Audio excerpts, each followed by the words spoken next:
بھیجا ہے، اور وہ مقصد بالکل واضح ہے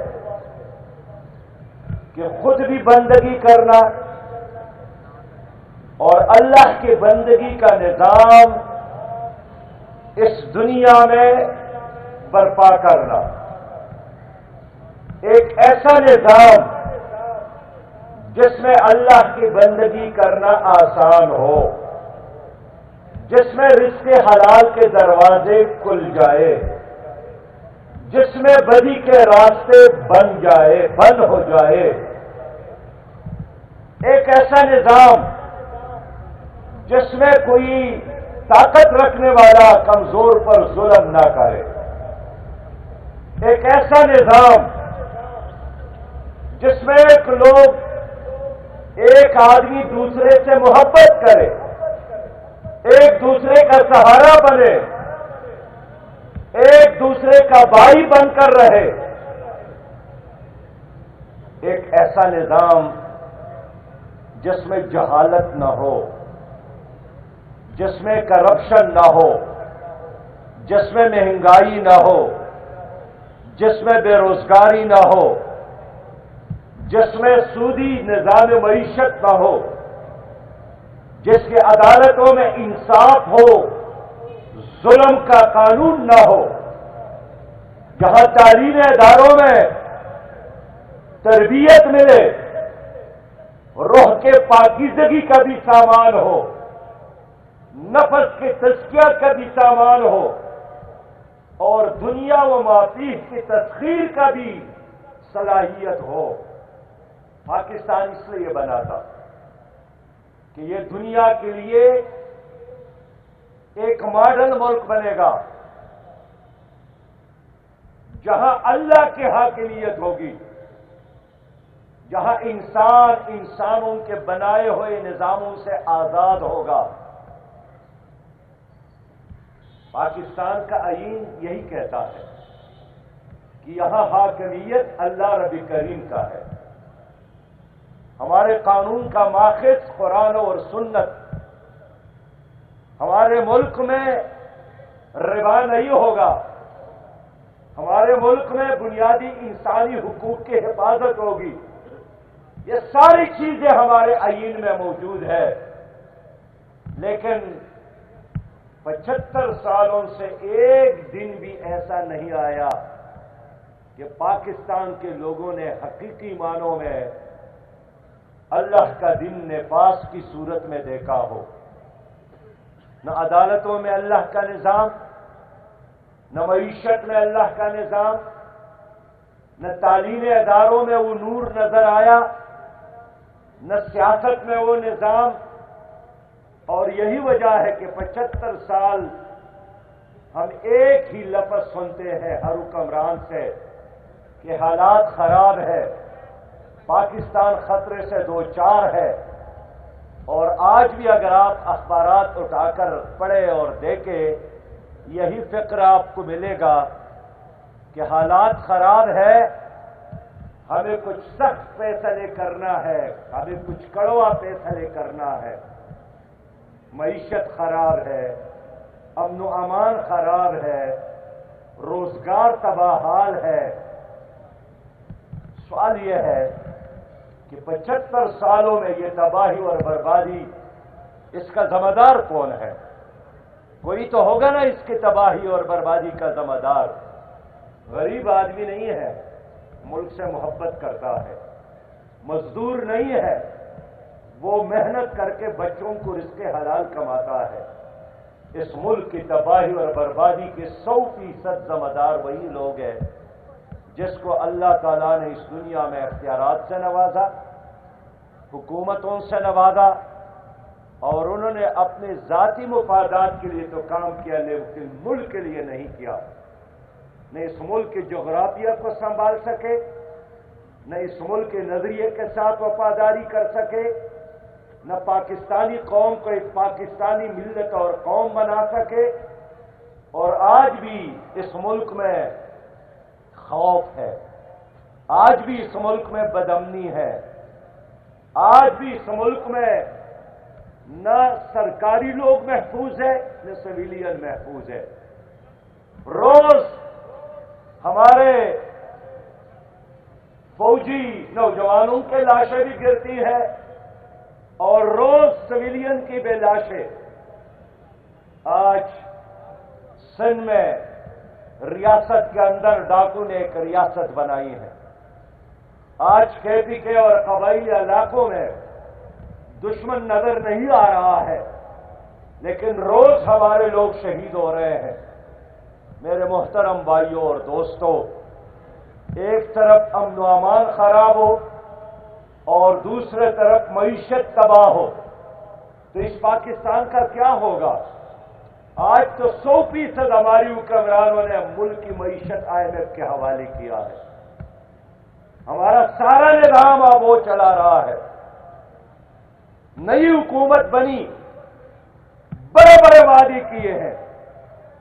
کم از کم لوگوں کو یاد ہوگا کہ مسلم لیگ اور پیپلز پارٹی نے اعلان کیا تھا کہ اگر ہماری حکومت بنی تو ہم قوم کو 300 یونٹ بجلی دیں گے.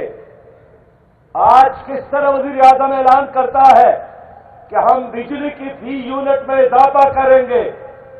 بابا، آپ کو لوگوں نے اگر ووٹ دیا ہے تو اس لیے دیا تھا کہ آپ نے قوم کے ساتھ وعدہ کیا تھا کہ ہم 300 یونٹ بجلی مفت دیں گے. بجلی فی یونٹ قیمت میں اضافے کے لیے نہیں، گیس کی قیمتوں میں اضافے کے لیے نہیں. آج اخبارات گواہ ہے کہ وزیر اعظم نے چاروں صوبوں کے وزرائے اعلیٰ کو بلا کر ایک ہی اعلان کیا ہے کہ ہم مل کر IMF کے غلامی کریں گے. ہم مل کر ملک کو IMF کے ڈکٹیشن پر چلائیں گے. چند بلین کے لیے انہوں نے اس ملک کو امریکہ کے حوالے کیا ہے. ان کے ایڈوائس پر چلا رہے ہیں. آج کلم کلہ امریکی ہمارے ملک میں مداخلت کر رہے ہیں، ہماری ملک کی سیاست پر تبصرے کر رہے ہیں. تو ہم کیسے آزاد ملک ہے کہ ہماری معیشت کا فیصلہ بھی IMF، ہماری سیاست کے فتوے بھی امریکہ دے؟ تو پھر اس الیکشن کے نام پر 50 ارب سے زیادہ خرچ کر کے اتنا بڑا فراڈ اور اتنا بڑا ڈرامہ کیوں کہلا دیا کہ اگر آپ قومی اسمبلی میں فیصلے نہیں کر سکتے، اگر آپ کا کیبنٹ آزاد نہیں ہے، آپ کا صدر آزاد نہیں ہے، وزیر اعظم آزاد نہیں ہے، آپ کا خارجہ پالیسی آزاد نہیں ہے، پھر کیسے ہم ہر سال 14 اگست کو مناتے ہیں؟ میرے پیارے بھائیوں، میرے دوستوں، مجھے افسوس ہے کہ آج ملک کو بحرانوں سے نکالنے کے لیے اس حکومت کے ساتھ کوئی پلان نہیں ہے IMF کے غلامی کے علاوہ. ہونا تو چاہیے تھا کہ کرپشن کو کنٹرول کرتے، ہونا چاہیے تھا کہ چھوٹا کابینہ بناتے، چاہیے تھا پروٹوکول کلچر ختم کرتے، چاہیے تھا غیر ترقیاتی اخراجات کم کرتے، چاہیے تھا بڑوں سے لے کر غریب کے گھر تک پہنچاتے. لیکن ان ریفارمز کی بجائے انہوں نے آنکھیں بند کر کے IMF کے ایڈوائس پر ملک چلانا شروع کیا ہے.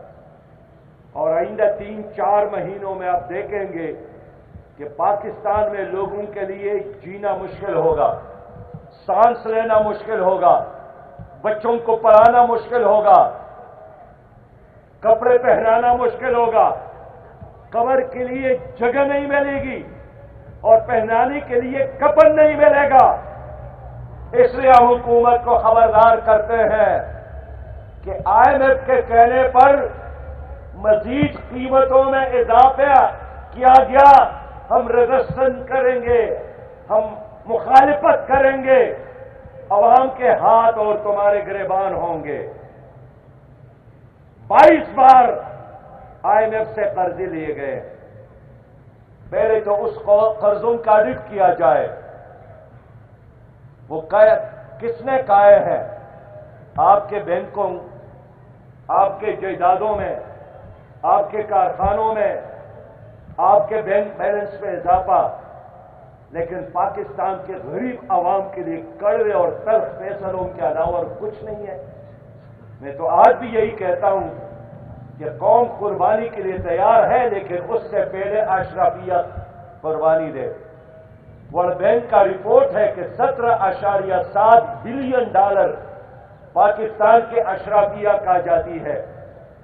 پہلے ان کو کنٹرول کرے، بنجر زمینوں کو آباد کرے۔ آئی پی پیس کے معاہدے جو اس قوم کے ہاتھوں میں بین الاقوامی ہتھکڑیاں ڈالی گئی، ان معاہدوں پر نظر ثانی کرے۔ اللہ تعالیٰ نے پاکستان کو معدنیات سے نوازا، موسموں سے نوازا، زرعی زمینوں سے نوازا، 1000 کلومیٹر ساحل سے نوازا، سونے اور چاندی سے نوازا، ہر چیز موجود ہے، لیکن مس مینجمنٹ اور کرپشن کی وجہ سے ہمارا پی آئی اے بھی خسارے میں، ریلوے بھی خسارے میں، پی ٹی سی ایل بھی خسارے میں، ہر ادارہ خسارے سے دوچار ہے۔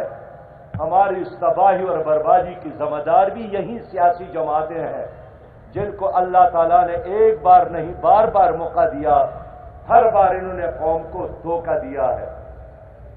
اس بار تو الیکشن بھی برائے نام تھا، الیکشن کے نام پر سلیکشن ہوا ہے۔ داندلی زدہ الیکشن کے نتیجے میں جو حکومت بنی، وہ بننے سے پہلے ہی متنازعہ بن گئی۔ یہ چلنے والی کمپنی نہیں ہے، یہ پرانے لوگ ہیں جن کو ایک بار نہیں چار بار اس قوم نے دیکھا ہے۔ ہم پاکستان کے حکومت کو اس وقت یہی دعوت دیتے ہیں کہ رمضان کا مہینہ ہے، توبہ کرو، کرپشن سے توبہ کرو، جھوٹ سے توبہ کرو، ظلم سے توبہ کرو، جو حلف اٹھایا ہے اس حلف کے تقاضوں کو پورا کرو۔ آئی ایم ایف اور ورلڈ بینک کی طرف جانے کی بجائے سودی نظام کے خاتمے کا اعلان کرو۔ آپ دیانتدار بن جائے، لوگ اتنا ٹیکسز آپ کو دیں گے، ہمیں مانگنے کی ضرورت نہیں رہے گی، ہم دینے والی قوم بن سکتی ہے۔ لیکن قوم ٹیکس کیوں دے؟ جب ان کو یقین ہو کہ اس میں کرپشن ہوتا ہے، غبن ہوتا ہے، قوم پر پیسہ خرچ نہیں ہوتا ہے۔ پہلے جو قرض و تار و ملک سنواروں کے نام پر پیسہ جمع کیا گیا تھا، اس کا حساب کتاب تو دو نا۔ فرنڈز آف پاکستان نے جو پیسے دیے تھے ان کا حساب کتاب تو دو نا۔ میرے بہت ہی محترم بھائیوں، ہم کل بھی یہی کہتے تھے اور آج پھر یہی کہتے ہیں کہ ہمارے ملک اور ہماری قوم اس وقت تک کامیاب نہیں ہو سکتی جب تک اس ملک میں اللہ کا دین نافذ نہ ہو، جب تک اس ملک میں شریعت کی حکمرانی نہ ہو، جب تک اس ملک میں حقیقی معنوں میں اللہ کی حاکمیت قائم نہ ہو، جب تک اس ملک میں سودی نظام کا خاتمہ نہ ہو۔ جماعت اسلامی پوری قوم سے اس انقلابی نظام کے لیے تعاون چاہتی ہے۔ ہم میدان میں کھڑے ہیں، ہم مقابلے کے میدان میں کھڑے ہیں، اس لیے قوم سے بھی ہم یہی چاہتے ہیں کہ ان آزمائے ہوئے لوگوں کو، ان چلے ہوئے کارتوسوں کو، ان سے نجات کے لیے جماعت اسلامی کا ساتھ دے۔ ہم آپ کی خدمت کرتے ہیں، ہم ہر مشکل میں آپ کے گلی اور کوچوں میں، آپ کے در اور دروازے پر حاضر ہوتے ہیں۔ ہم نے ہر مصیبت کے وقت میں اپنے قوم کو اکیلے نہیں چھوڑا۔ کرپشن کا خاتمہ چاہتے ہو تو جماعت اسلامی کرپشن فری جماعت ہے۔ اس ملک میں قرآن اور سنت کا نفاذ چاہتے ہو تو قرآن اور سنت کا لمبردار جماعت صرف جماعت اسلامی ہے۔ اس افطار کے وقت میں اپنی قوم سے اپیل کروں گا کہ اس وقت غزہ کے لوگ آپ کی طرف دیکھ رہے ہیں، وہاں کے بچے، وہاں کے مائیں، وہاں کے بیٹیاں آپ کی طرف دیکھ رہے ہیں۔ 31,000 لوگ ہمارے شہید ہو گئے، بڑی تعداد میں مساجد شہید ہو گئے۔ لوگوں کو کھجور کا دانہ میسر نہیں ہے، ہمارے لوگ وہاں پر گئے ہیں، کھجور کا دانہ ڈاکٹر کو مل جائے تو وہ خود افطار کی بجائے اپنے مریض کو دیتے ہیں، پانی کے 2 گھونٹ سے افطار کرتے ہیں۔ عزیمت کے پہاڑ، صبر اور استقلال کے پہاڑ، جنہوں نے ماضی کی یادگاروں کو دوبارہ زندہ کیا، ہم ان کو دعاؤں میں یاد رکھیں۔ لیکن میں پاکستان کی حکومت سے اپیل کرتا ہوں کہ 25 کروڑ کے نمائندگی کرتے ہوئے اس حکومت کو غزہ کے مسلمانوں کا ساتھ دینا چاہیے، 58 اسلامی ممالک کو غزہ کا ساتھ دینا چاہیے۔ اگر امریکہ اور جرمنی اور فرانس اسرائیل کا ساتھ دیتے ہیں اور نہیں شرماتے ہیں، اس قتل عام پر خاموشی اختیار نہیں کیا ہے، بلکہ اس قتل عام کے لیے اسلحہ دیتا ہے، ڈالر دیتا ہے، شاباش دیتا ہے، آخر ہمارے بزدل حکمران کیوں غزہ کے لوگوں کا ساتھ نہیں دیتا ہے؟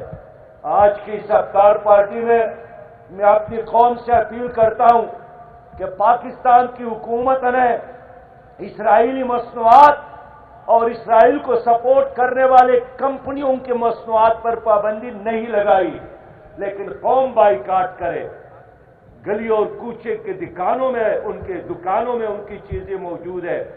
آپ اگر وہاں نہیں جا سکتے ہیں تو کم از کم ادھر بیٹھ کر غزہ اور فلسطین کے مسلمانوں کے درد کو کم کر سکتے ہیں، اپنی دعاؤں کے نتیجے میں بھی اور اپنی غیرت اور حمیت کی صورت